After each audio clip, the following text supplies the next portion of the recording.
Hello, welcome to another Wind in the Willows video review. One of my absolute favourites this week from Series 4, Toad's Harvest. This one, I've loved it for years. I remember it on the Lord Toad video. If you remember, if anyone had that one, it was the last one on there, and oh my gosh, it's just such a beautiful episode. So funny. It's one of the funniest ones. And the last scene is one of my all-time favourites in the whole series. Strong contender for the best one in Series 4, in my opinion. No weasels in it, but there's still some great episodes without weasels, that's for sure, and this is certainly one of them. So, looking forward to this. So let's dive into it.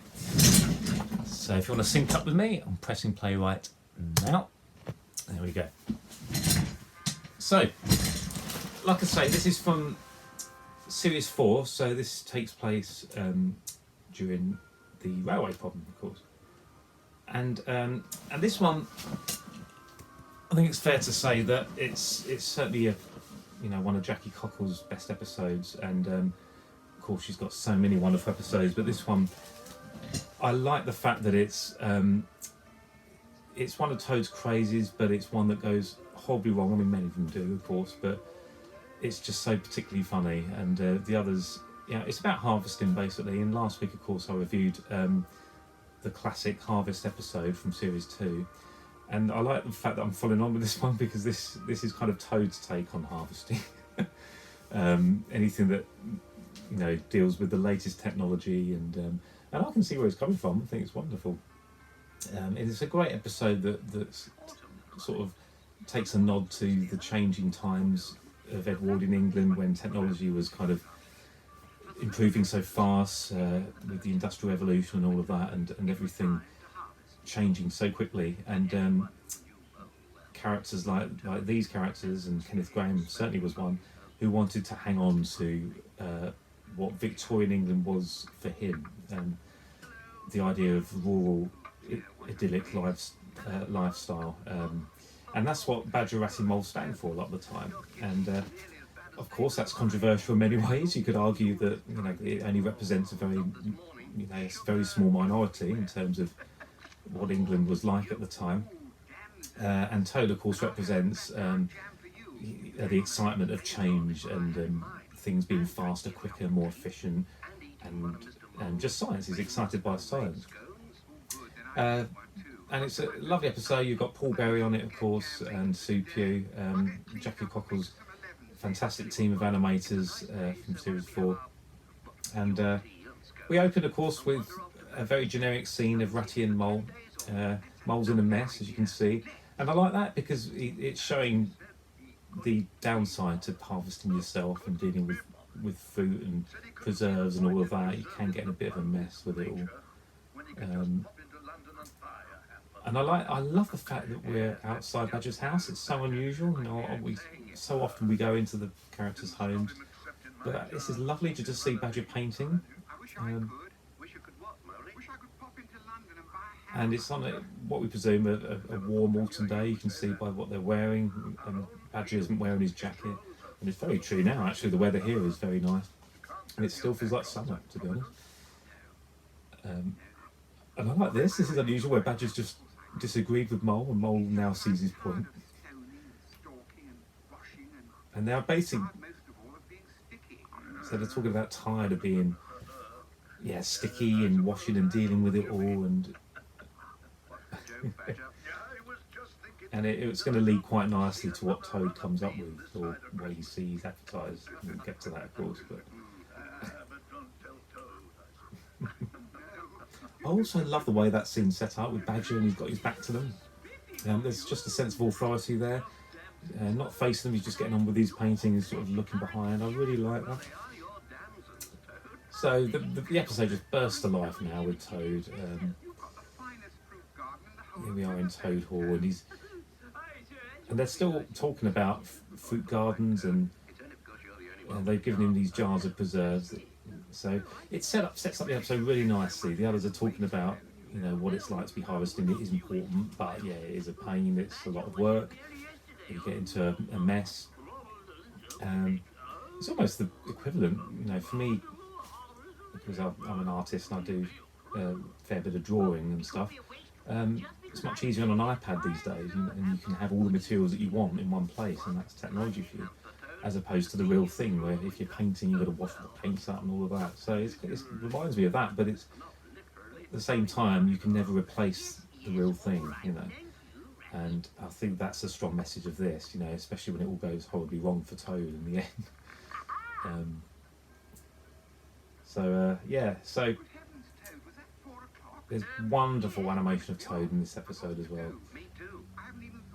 And even here where, look at that there, where he throws the ball there. I mean, that would have been done on a wire, very carefully planned out. I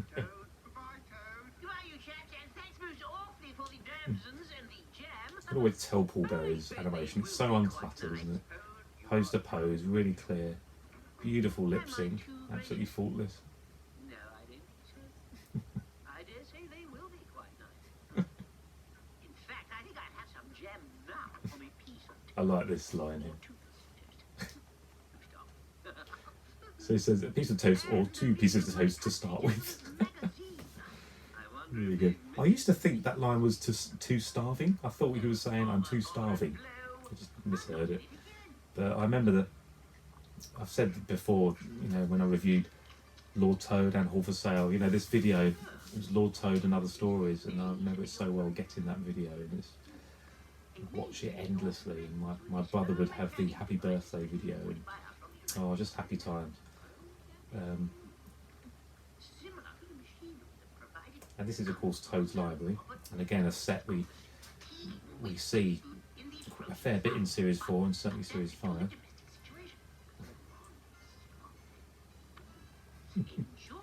Now I've never actually looked up this, whether any of this is true, whether Commander Scott actually had this canning machine that he's talking about.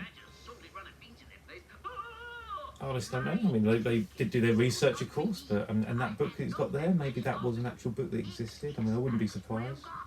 They'd love to be authentic as they could. So I know Brian Truman, of course, provided the prop makers with that Victorian book he found. So maybe that's where that canning machine came out of. It's a beautiful prop. You'll see when we get to it. So here we go. Typical Toad. He's all excited. He's the latest craze. He's going to go to London. Lovely dissolve there, passing a time, and he's got it. And there it is on his roof. Now this starts up this wonderful joke, this ongoing joke of Toad refers to it as a canning machine. Badger's got it in his head that it's a tinning machine. There are times, Toad, when you amaze me. I love how David Chase's delivery there is fantastic. I am amazed by your foolhardy profligacy and your total unthinking addiction to Gilgore's gadgets and gimcracks. Gilgore's gadgets and gimcracks. What on earth do you want? We're splurting out the words there. The music, by the way, is Snakes and Ladders in the background. That's a little incidental piece. You said I should be making the most of the providence of nature. Well, I am. Why couldn't you just make jam? Or bottle your dams? Or salt your So the truth is, as Badger's pointing out, why can you do all this? And he's absolutely right. And Toad, he's saying it's old-fashioned, and that's what he believes, but at the same time, he doesn't want to do any work. He wants the easy route, and he's excited about getting into this technology. It cans the food. like any other tinning machine. Canning machine. And the more we have this canning, there's more of a pronunciation and an emphasis on canning every time. So David Jason overpronounces his N's in canning the more times we hear it. There we go again. Taking care of all that. I thought you'd given all your fruit and vegetables away. I've got some beautiful asparagus. And I always was so admired by these vegetables, how realistic they look.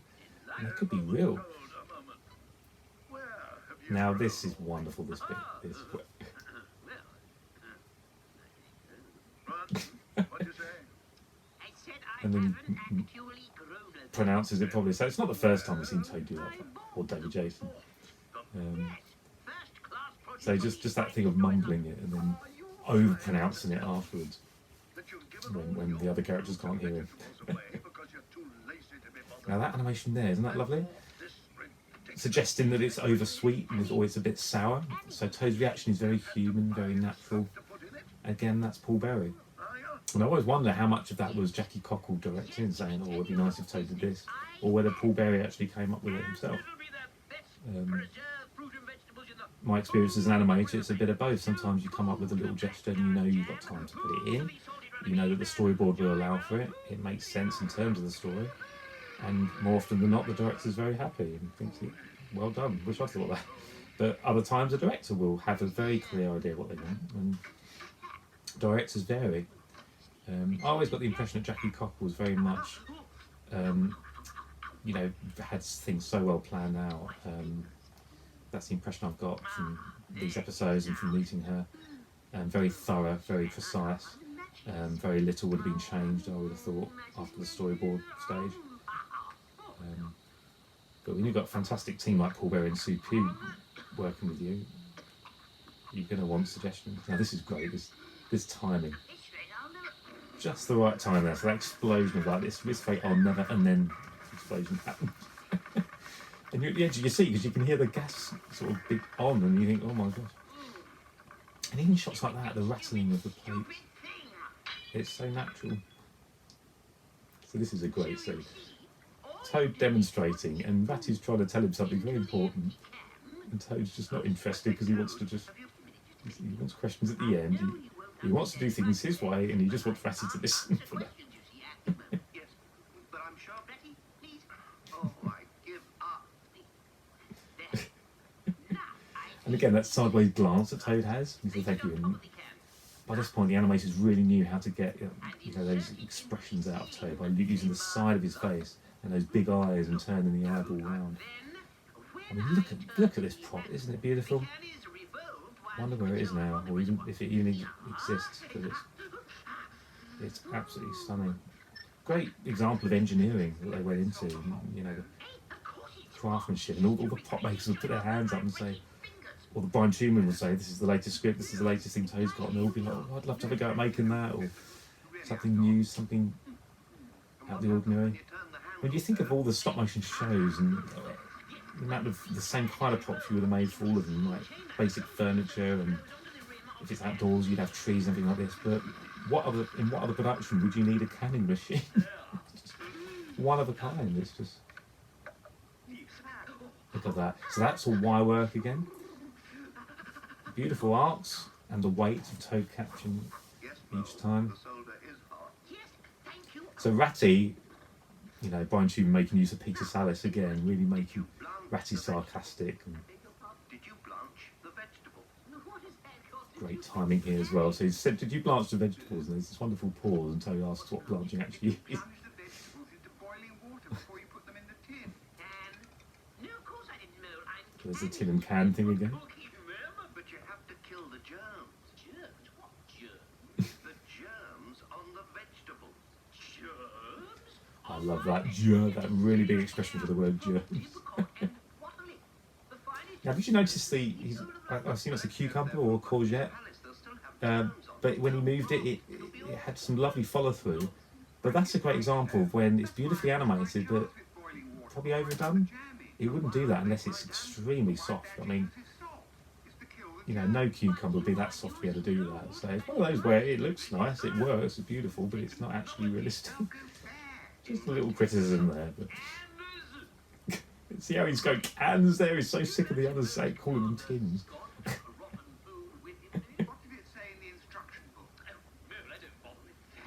Now what he says there reminds me a bit of my brother-in-law. He never bothers with instructions.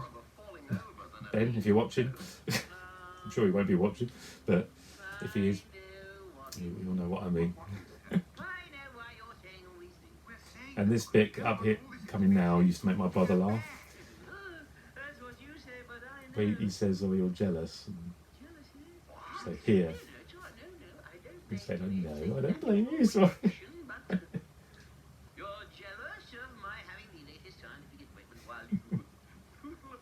don't believe that costume he's wearing is the same he had in MasterChef, I think. He's got like the chef's hat on and everything, the whole outfit. Oh, that's revolting. Well, I don't think we ought to go at all. It'll only encourage him. Oh, Ratty, Toad will be very hurt. And serve him right. And this is a nice scene. I mean, What about us?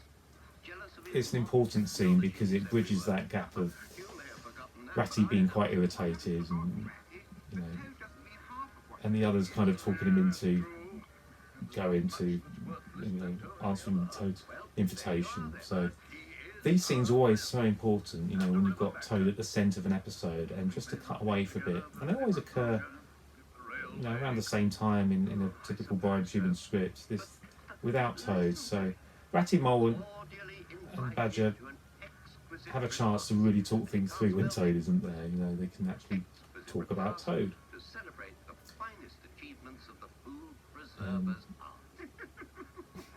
Very modest. Typical. And it's so mature, isn't it? It's so kind of, I mean, say, he's only had the stuff in the you know, effectively they're talking behind Toad's back, which, let's face it, we all do in real life. And so it's so true to life, and it's just wonderful to just see how human they are and how, We have to celebrate this extraordinary outburst of patience. but how loyal they still are to Toad, and particularly Badger here. You know, unusually it's actually Ratty who's kind of the reluctant one here. It's very often Badger. So here we go. This is one of my all-time favourite scenes. I love the way it builds up. I love the construction, and I love the humour. I love the look of it as well. They're all in their dinner suits. It's all set up to be a real occasion, and you can already sense, you know, we know that it's all going to go wrong because it's Toad. So it's the timing here where Mole's basically going on about it's so long ago. Look, Ratty looking at his watch, and you hear Toad off screen. From the sound of things, rat, yes. Perhaps not. It's just Toad. I thought Toad go from oh drat to ha. Here we are. So we wonder what happened. Did he drop something or? It wasn't that long, was I? Oh, heavens, no. Yes. Anyway, here we are, the main course. The Look at that embarrassment. But that's not the important part. What will astound you? What will convert the unbeliever to the one Toad sort of getting his own back there. You know, that's nice. It's a nod to the scene earlier in the episode. Where are the... Well, they're in the tin. The cans. So now Toad's making a mistake of saying, I love that. All the way through the script we've had this tin can thing, and now Toad's actually saying tins, correcting himself. I shall heat them over the spirit lamp and allow you to savor the finest achievements of the food preservers. Now that's because they've all read the invitation, of course. And Toad, again, a little bit embarrassed there. Now, where's the tin? Where's the can opener? Now these tins, cans I should say, well, they're animated with replacements. So first of all you got them shaking, so that would have been maybe a little bit of blue tack underneath the so just to get them rocking. And then to get the squashes, you just replace them with squash versions that would have been made. With my cans. Yes, you can. I love that. As much as you like. I love that. That is so good. When I saw that episode for the first time, I thought, wow, Toad's taken off Badger. I've never seen that before. That's so refreshing and so brilliant. And so you just see how far the series has become. That would never be done in series one. And you can just imagine David Jason sat there with Michael Horden. And Michael Horden used to corpse a lot. David Jason would make him laugh. They didn't get on that though. So here we go. This great. Look at that, beautifully done. All would have been in glass, so you can actually pretty much see that is plasticine or something very like the equivalent. I just hope they managed to clean all that off the puppets with their clothes. I don't know if they completely trashed them. Look at that, it's all animated very carefully there. And that shot's fantastic. Badger with his nose. You can only imagine the smell, can't you, of the rotten vegetables. Shooting off in all directions. So it would have been a lot of planning. I would have loved to have seen that being shot, or behind the scenes photos. I don't know if any exist, but just to have seen the sheets of glass with all that plasticine on them. I love the way he calls for Badger at the end. It's almost like, oh, I've made a mess of things. Oh, Badger, please. He's not Ratty Mole. He's opted for Badger because Badger's that voice of authority, and I guess he's the one that's suggested leaving. You imagine Badger, Ratty Mole going back to Badgers and cleaning up and just probably have an argument about things, and Ratty maybe saying, I told you we should have gone. And what a lovely episode. Yeah, I think that's fantastic. And again, so well constructed, all that talk of harvest and the fact that it all goes wrong. And it's a big, I think there's a moral there of, the old traditional ways are often the best ways, despite this technology. It's not good for everything. Often it's, do things the way they've always been done. And, we all want to hang on to tradition to an extent. So yeah, wonderful episode. Fantastic. So, let's have your thoughts on it. If you've got any comments, really be interested to see what you think of that one. I've always loved that one. I mean, again, all three on that video that I had, I think they're all great. But over time, that one just fell in love with more and more. It's just something about it. I think it's just that last scene where it all culminates, it all goes horribly wrong. So yeah, beautiful. So there we go. So yes, I will. I'm sorry, I'm not replying to comments much at the moment, but I will do. I promise. The next episode is Fire at Toad Hall. So keeping with the harvest theme, there is kind of mention of harvest at the beginning of that episode. And I think it's the last one really of the harvest type episodes. But of course, as the title suggests, there is a fire at Toad Hall. It's a great one. It's Barry Purvis directed it, and it's got a lot of really nice scenes in it, and there's some nice effects with the fire and everything at the beginning. And lovely episode. So look forward to that one from series 3, Fire at Toad Hall. So thanks for watching as always, and please keep subscribing, commenting, really appreciate it, and I shall see you next Sunday for Fire at Toad Hall. So thanks a lot and enjoy the autumn weather.